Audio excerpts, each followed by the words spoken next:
Estamos en Rumbo, un espacio donde se entretejen las ideas. Hola, Julieta. Hola, Rosaura.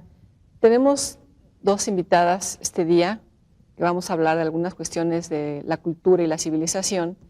Está con nosotros la maestra María García Castro. Gracias, María, por aceptar nuestra invitación. Gracias. Ella es socióloga y tiene una maestría en antropología social por la UNAM. Es coordinadora de desarrollo académico e investigación de la División de Ciencias Sociales y Humanidades de la UAM Azcapotzalco, y su especialidad es la sociología de la cultura, y ella también se dedica a estudios sobre género. La doctora Julia Isabel Flores, gracias Julia por aceptar estar aquí, es investigadora del Instituto de Investigaciones Sociales de la UNAM y su especialidad es en sociología de la cultura y sociología política. Bueno, vamos a... Pues qué bueno que están aquí con nosotras.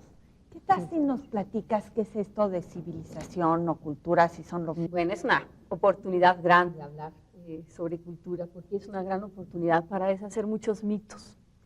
Lo que generalmente se plantea en las conversaciones cotidianas es una descalificación de la cultura del otro. Generalmente nosotros decimos, esta persona no tiene cultura. Esa es una frase que escuchamos con mucha frecuencia. Y sería importante plantear que ninguna persona que viva en sociedad puede carecer de cultura. Y que las culturas pueden ser diferentes, pero que no hay una cultura mejor que otra. Depende mucho de la forma en la que definimos los objetivos que una sociedad se propone. De eso dependería que nosotros pudiéramos calificar a una cultura de mejor o peor. Pero toda persona tiene una cultura. La cultura indígena, por ejemplo, de los ciudadanos que en la Ciudad de México viven entre nosotros y que mantienen sus rasgos de cultura indígena, son, por desgracia, hoy en día descalificados entre nosotros. Y escuchamos con mucha frecuencia, todavía por desgracia, plantear, al hacer juicios sobre las formas de vida, sobre las costumbres de estos grupos sociales, que se diga, es gente sin cultura. O sea, la cultura son las tradiciones y la forma de vida de un grupo social, en este sentido que tú lo estás diciendo. Sí, en el sentido más amplio de la discusión, en el sentido más amplio del planteamiento, perdón, la cultura es la forma de vida de una sociedad y de un individuo también. Entonces nuestra cultura es nuestra manera de comer, nuestra manera de dormir, nuestra manera de articular nuestras relaciones sociales, nuestra manera de organizar el conocimiento, nuestra manera de organizar la convivencia en general, todas las formas de hacer las cosas. Las sociedades pueden hacer las mismas cosas, distintas culturas hacen las mismas cosas, pero de diferente manera. Bien. Y civilización, ¿qué sería en este contexto que acaba de decir María Julia? Mira, esta división entre cultura y civilización es una división que viene del siglo XIX. Es una división muy vieja que dio pie a una discusión hace mucho tiempo y que tiene que ver con una concepción etnocentrista de la cultura. Es en el siglo XIX en que se empiezan a desarrollar los estudios de lo que hoy conocemos como la antropología y la sociología. Entonces se pensaba que había sociedades de salvajes irracionales y sociedades racionales, evolucionadas, completas, que eran las sociedades civilizadas. Y, por supuesto, entonces se entendían como sociedades civilizadas a las sociedades europeas del siglo XIX. Entonces, de hecho, esta distinción entre cultura y civilización, se hablaba, bueno, los pueblos tienen culturas, habrá culturas más salvajes, más irracionales, pero los pueblos civilizados, que serían los pueblos europeos, serían los que en donde el hombre alcanzaría una civilización, digamos, en donde la cultura alcanzaría su culmen. Y esto dio por identificar, además de que da lugar a un etnocentrismo, o sea, los conceptos de cultura fijados a partir de las sociedades europeas, hace que también se tienda en un momento dado a identificar la cultura con las creaciones, las creaciones que llamamos de la alta cultura, del arte, de la música, etcétera, y a dejar de lado, como señalaba María, las expresiones de la cultura popular. Eso fue una tendencia muy a principios del siglo XIX en que se usa esta distinción, y esto ha sido sobrepasado hace mucho tiempo, al darse cuenta que todas las culturas tienen su propio valor. Y ahora hay una palabra nueva para esto que tú decías, alta cultura. Bueno, tenemos que encontrar una definición para alguien que es un poco snob, me imagino. También podemos hablar, o sea, de que la gente cuando en general dice alguien no tiene cultura, ¿a qué se refiere? No es solamente un problema de términos, o a lo mejor es un problema de términos, porque también podemos pensar en que hay gente que conoce una mayor diversidad de la producción cultural de los humanos o de gente más educada. O sea, ¿a qué se refiere la gente cuando dice que alguien no tiene cultura? Entendemos que la tiene, evidentemente, con la explicación que nos dan ustedes, entendemos todo ser humano tiene una cultura, evidentemente. Pero la gente en general, ¿a qué se refiere cuando dice es un inculto, no tiene cultura? ¿Quiere decir que no tiene educación, que no tiene una preparación? ¿Qué quiere decir esto? Bueno, el término Julia. cultura tiene significados muy ambiguos. Es como el término política.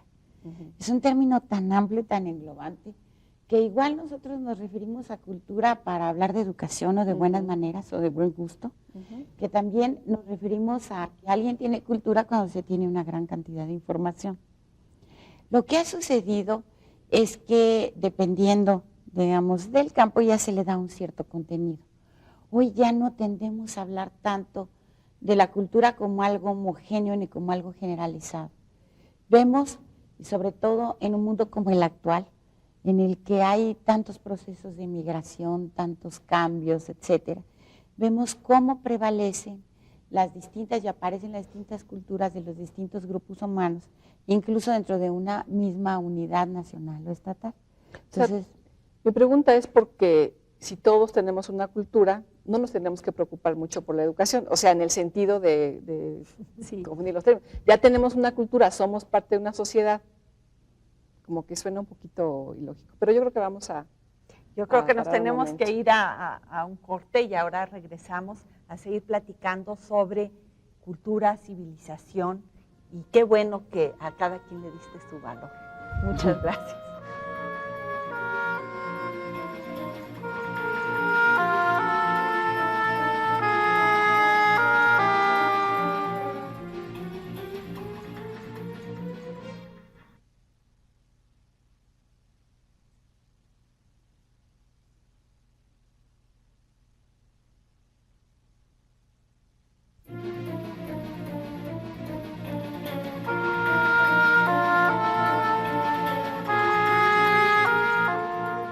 Estamos en Rumbos con nuestras invitadas de hoy, Julia y María.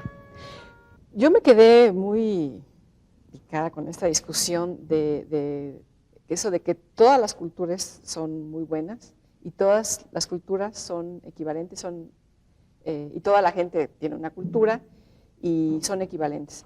Yo discreparía de esta idea porque yo creo que hay cuestiones que distinguen a las culturas. Por ejemplo, para mí el trato a las mujeres diferencia a una cultura de otra. El trato que se les da a las mujeres en algunos grupos musulmanes, por ejemplo, lo que está pasando ahora en Afganistán, a mí no se me hace que sea defendible y que por más antropólogo social estricto que uno sea, porque así los educan, yo entiendo, en el respeto de las culturas, y así nos deberíamos educar todos, por supuesto, en el respeto a las divergencias, en el respeto a las diferentes formas religiosas, culturales en general. Pero hay cuestiones que para mí no son nada respetables. Y por eso pongo este ejemplo, ¿no? Para ser muy radical y que entiendan mi punto. No respeto una cultura donde a una mujer se le puede apedrear hasta matarla porque según alguien es infiel a su marido, ¿no? No es respetable esto, creo yo. Claro. Bueno, yo creo que una de nuestras capacidades desarrolladas en los últimos tiempos a partir fundamentalmente de la ciencia es la capacidad de diferenciar y de distinguir. Decir que las culturas son iguales sería un error, que cualquiera podría descubrir en el primer momento, en el primer contacto. Justamente, todos somos diferentes, todos somos particulares, como individuos y como sociedades. Yo creo que como individuos podemos tener puntos que son tachables, que son condenables, y como sociedades también podemos tener aspectos positivos, aspectos reprobables y otros que pueden ser reconocidos como positivos y por tanto imitables. Sí, la cultura fascista, la etapa de Hitler no me parece que sea nada respetable. Creo que el meollo del asunto está en establecer de entrada algo que sí nos podría unificar, una cultura del respeto a la diferencia. Es decir, antes de penalizar, antes de criticar y de descalificar, tiene que ir por delante una voluntad por entender al otro, por entender de dónde vienen y cómo se relacionan entre sí sus formas de hacer las cosas, ¿no? Este ejemplo sobre las sociedades en la descalificación, por ejemplo, ahora. en Afganistán, por ejemplo, en la descalificación a la mujer, en la sumisión, yo creo que desde luego una cultura que ha podido comprender esta desigualdad y criticarla y hacer visible una serie de elementos que antes no nos eran visibles porque participábamos de ellos mismos respecto a la subordinación de género, tiene que notar en estas culturas como algo que no quisiera que existiera, como algo que gustaría transformar, la subordinación, la descalificación, el maltrato y la violencia de género. Pero en primer lugar, esto implicaría no desconocer que también en nuestra sociedad se da con diferentes grados y que lo importante sería establecer un diálogo entre las culturas. Pero aquí por lo menos no es legal. Pero no imponer y de ninguna manera establecer que consideramos nosotros que deben querer los otros. El reconocimiento del otro es la clave, creo yo, de la convivencia posible para el Julia, futuro. ¿tú quieres opinar? Sí, mira, yo quisiera hablar de esto, que lo noté en la frase de Rosaura. Por lo general la gente dice, cuando hablamos de cultura, hablamos de lo bueno, de lo bonito, de la parte maravillosa de una sociedad. Claro. No, hay que acordarnos de Por esto. supuesto. La cultura tiene dos caras. Sí. Esta delicadeza que vemos, por ejemplo, nosotros en la cultura china, este detalle minucioso, también lo encontramos en las formas chinas de tortura. Claro. O sea, entonces, no estamos Y es parte de la hablando, cultura. La tortura claro, es parte de la cultura. la cultura no solo es lo bueno. Sí. Entonces esto hay que tomarlo muy Me en parece cuenta. muy bien. Entonces cuando nosotros comparamos culturas, ¿a qué se refiere esto que decimos, por ejemplo, María y yo? Bueno, como dicen, bueno, vamos a comparar la cultura bosquimana y la civilización francesa, pero nosotros tenemos que estudiarlas bajo sus propios términos, en sus propios momentos, no a partir de los mismos criterios a dos culturas que tienen características totalmente distintas. Ahora, lo que sí podemos hacer, como decía María, bueno, es esta cuestión del respeto, pero también sobre las bases elementales de algo que se ha establecido a lo largo del tiempo, que ha normado la vida de los hombres, que es un esfuerzo construido por los hombres, como son los derechos del hombre, sí, como son los derechos del hombre y del ciudadano. Esto está en juego, por ejemplo, muy claro aquí en México, con la legislación sobre los usos y costumbres. Entonces, que tenemos vigente en los estados de Oaxaca y de Quintana Roo, por ejemplo, que ahorita se aplican a las cuestiones políticas, pero bueno, vamos a ver, ¿hasta qué medida sería aceptable respetar una tradición, digamos, indígena por parte de los demás? Bueno, esto se ha estado mucho a debate en nuestra sociedad en los últimos años.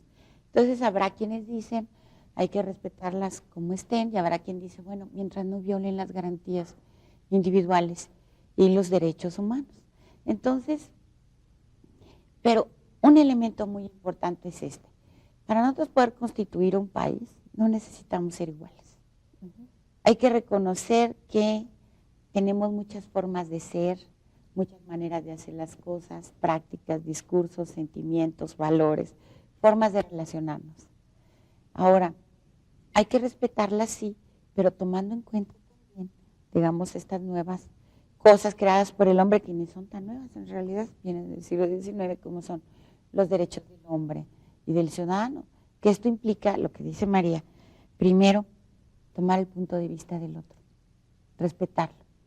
Claro, pero sí, me parece importante el punto de reconocer que yo creo que todas las culturas tienen algunas cuestiones que no son respetables y que sí tienen que cambiarse. O sea, yo pongo el ejemplo del maltrato a las mujeres y los niños, por ejemplo, porque decía, en todas las culturas se presenta esta situación terrible, pero en algunas se permite. Y eso hace una diferencia profunda. ¿Sí? En esta sociedad es ilegal, es castigable, y se castiga ya y se está profundizando en ese sentido el maltrato a las mujeres. No solo eso, el derecho a ser vacunado, por ejemplo, sería otra cuestión, que si una cultura no tiene enraizado esto de cuidar a la prole con estos métodos modernos, pues tenemos que fomentarlo, porque hay cosas de nuestra cultura que yo creo que sí vale la pena que conozcan otras culturas. Tal vez lo que tal vez se necesitaría un foro como este, donde vinieran muchas culturas de este país a manifestarse y que pudiéramos escoger cada quien qué de cada cultura nos gusta más, claro, y podernos enriquecer, que en última instancia es lo que tú estás diciendo. Ese es un punto muy importante que veremos en el siguiente segmento.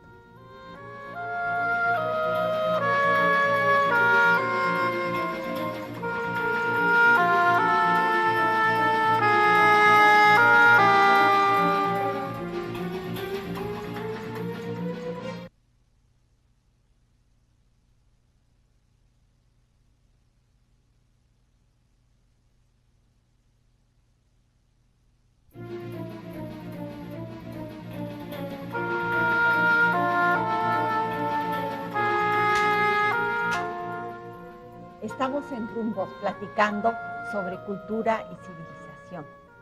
Hoy, María, nos quedamos con esta cuestión de debate, que si la cultura sí, la cultura no, pero yo me imagino que tú nos puedes decir qué tiene que ver la cultura con la naturaleza. Sí, mira, una de las explicaciones más prontas, más rápidas, una de las respuestas más expeditas que se hace a la pregunta sobre naturaleza generalmente remite que se hace sobre cultura remite a la naturaleza, porque el concepto precisamente deriva, las etimologías a veces todavía no sirven, y el término cultura en latín quiere decir cultus, cultivar, cultivo, y es precisamente esta acción de transformar la naturaleza a través de esta actividad de la siembra de la tierra que entre los romanos era tan importante.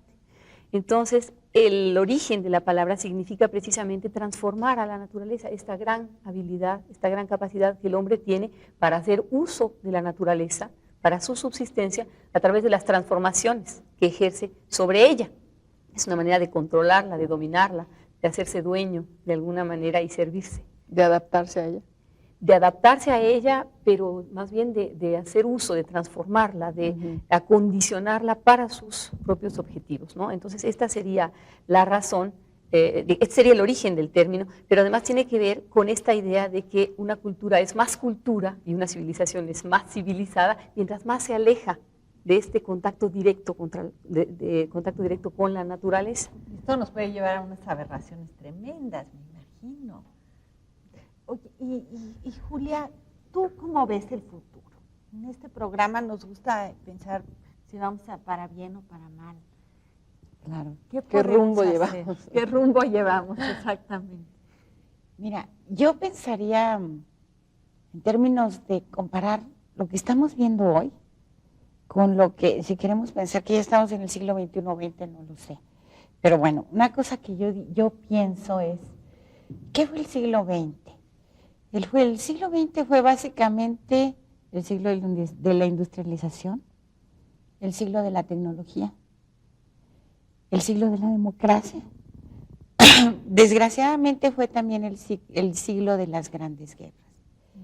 Pero esta última etapa de finales del siglo XX y principios del XXI, lo que estamos viendo es que es un siglo que empieza con esta alta tecnología, con estos procesos de globalización, con esta ampliación de la comunicación y con este surgimiento y emergencia de las distintas identidades. Hemos tenido un mundo caracterizado por una migración constante de unos lugares a otros. Encontramos, como comentábamos hace un rato, por ejemplo, miembros de la etnia triqui mexicana en Alaska o en Japón. Encontramos también entonces árabes en Francia, bueno, lo que vamos a encontrar es una mezcla de culturas que está siendo además alimentada y retroalimentada por esta expansión de los medios de comunicación masivos. Esto tiende, dicen algunos, a crear una cultura global, una cultura común. Ojalá sea cierto. Una cultura Perdón, Julia, ¿tú crees que es deseable generar una cultura común? Yo creo que en algunos aspectos la diversidad es algo Ahora, una cultura global es importante siempre y cuando no se pierda una raíz. Yo creo que eso se puede hacer. Pero crear términos compartidos de convivencia en la humanidad, eso me parece muy importante. Y esa cultura común a la que yo me refiero no son las tradiciones, las costumbres, etc. Sería una cultura política, por decir así, de la forma en que se deben llevar las relaciones entre los hombres, cuya base serían los derechos humanos. Entonces, en este sentido, los derechos humanos sería algo que podría unificar a tantas culturas, lenguajes, tradiciones y prácticas distintas. Podrían servir de referente común en un mundo complejo. En este sentido hablo yo de que sería deseable llegar a una cultura global. Ahora, nosotros sabemos que los procesos de globalización tal y como se dan... Una cultura global, pero al mismo tiempo multicultural, sin perder las raíces, sin perder la historia. Te decía, sabemos que la globalidad es como una gran fuerza centrífuga, digamos, pero también tiene fuerzas centrífugas. O sea, pero para ser global hay que estar anclado en lo local. Pensemos, por ejemplo, los McDonald's. Se venden en todo el mundo, pero hay hamburguesas hawaianas con piña y hay hamburguesas mexicanas con chile, hay sushi mexicano que tiene chile que los japoneses no lo comen así. Y en todos lados, o sea, se tiene que localizar siempre en esta costumbre, en esta raíz local. Si no, esta globalización no tendría sentido. Yo creo que Rosaura y yo brincamos con esto porque la naturaleza misma ha triunfado, la vida en la Tierra al menos, por la diversidad. Y todo el tiempo nos estamos transformando y nos asusta pensar en perder esta, a pesar de que hay cosas de otras culturas que francamente nos disgustan, como los maltratos a las mujeres, la segregación o la desatención a los niños. El racismo, ¿no? Hay sociedades más racistas que otras, ¿no? A mí me gusta la posibilidad de pensar el futuro con una frase que es distintos pero no distantes. Es decir, mantener las posibilidades de la diferencia, pero que no impliquen incomunicación, que no impliquen desinterés ni abandono. Existe en este momento la idea de que el respeto puede ser al mismo tiempo no preocuparse, intentar no relacionarse con el otro, ¿no? La propuesta a futuro, hay un texto reciente de un sociólogo francés, Alain Touraine, que se llama precisamente ¿podremos vivir juntos? Así con esta forma interrogativa, ¿no? Me parece que la respuesta que podemos dar es esta: sí, mientras seamos capaces de mantener el respeto por la diferencia, pero la posibilidad de una convivencia comunicada, es decir, fomentar las relaciones multiculturales, respetando a cada quien en su forma de organización. Es decir, que en los libros de texto, por ejemplo, sería deseable hablar de otras culturas diferentes y ver cómo, si las conocemos, las podemos admirar, apreciar y ya después decidir qué adoptamos o no de otra cultura. Básicamente esta sería tu propuesta, pero antes de decidir si rechazamos algo o no, hay que tomarnos el tiempo de tratar de conocer lo otro. Pero además esto implicaría no nada más la enseñanza propiamente sobre cultura. Esto afecta nuestras maneras de pensar, las metáforas que utilizamos para juzgar otro tipo de espacios. Por ejemplo, generalmente cuando nos referimos a la diferencia, hablamos de lo que desentona, de lo que descompone, en lugar de tratar de pensar las diferencias como partes de un rompecabezas que se necesitan mutuamente para formar el conjunto. Entonces, el tipo de metáforas que utilizamos para el conocimiento en general en otros terrenos es importante también para hacer un cambio respecto a nuestra posición frente a la diferencia. Pues muchas gracias. Se nos ha acabado el tiempo, lamentablemente. Gracias, María. Gracias, Julia. Fue realmente un gozo platicar con ustedes. Gracias a ustedes. Nos vemos, Rosaura, en otro programa de Rumbos, donde platicamos sobre tantos temas interesantes como los de hoy, donde creo que algo que estuvo de relieve fue el respeto al otro.